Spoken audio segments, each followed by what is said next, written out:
കശുവണ്ടി കോർപ്പറേഷൻ അഴിമതി കേസിൽ വ്യവസായ വകുപ്പ് പ്രിൻസിപ്പൽ സെക്രട്ടറി കെ ബിജുവിന്റെ മാപ്പപേക്ഷ തള്ളി ഹൈക്കോടതി. കോടതിയലക്ഷ്യ കേസിലാണ് സെക്രട്ടറി കെ ബിജു നേരിട്ട് ഹാജരായി മാപ്പപേക്ഷിച്ചത്. പ്രോസിക്യൂഷൻ അനുമതി ഉത്തരവിലെ പരാമർശം അനുചിതമായി പോയെന്നും എല്ലാ പദപ്രയോഗങ്ങളും പിൻവലിക്കുന്നതായും ബിജു അറിയിച്ചു. ഉത്തരവിലെ പരാമർശങ്ങൾ കോടതിക്കെതിരായതിനാൽ ഖേദമുണ്ടെന്നും പിഴവ് ബോധ്യപ്പെട്ടതോടെ തിരുത്തി പുതിയ ഉത്തരവിറക്കിയെന്നും അദ്ദേഹം പറഞ്ഞു. ജനങ്ങളെ സേവിക്കാനാണ് ഉദ്യോഗസ്ഥരെ നിയമിച്ചിരിക്കുന്നതെന്നും അവർ സർക്കാരിന്റെ ആയുധമാകരുതെന്നും കോടതി വിമർശിച്ചു. സത്യവാങ്മൂലത്തിലെ പിഴവ് ചൂണ്ടിക്കാട്ടിയാണ് കോടതി മാപ്പപേക്ഷ തള്ളിയത്. പുതുക്കിയ സത്യവാങ്മൂലം സമർപ്പിക്കാൻ നിർദ്ദേശം നൽകിയിട്ടുണ്ട്.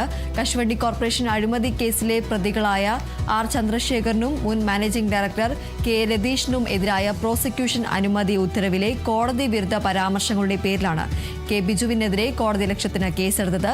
കോടതിയിൽ ഹാജരാക്കും മുമ്പ് ഈ ഉത്തരവ് പ്രതിയായ ചന്ദ്രശേഖരൻ വാർത്താ സമ്മേളനത്തിൽ വായിച്ചതും കോടതിയെ പ്രകോപിപ്പിച്ചിരുന്നു.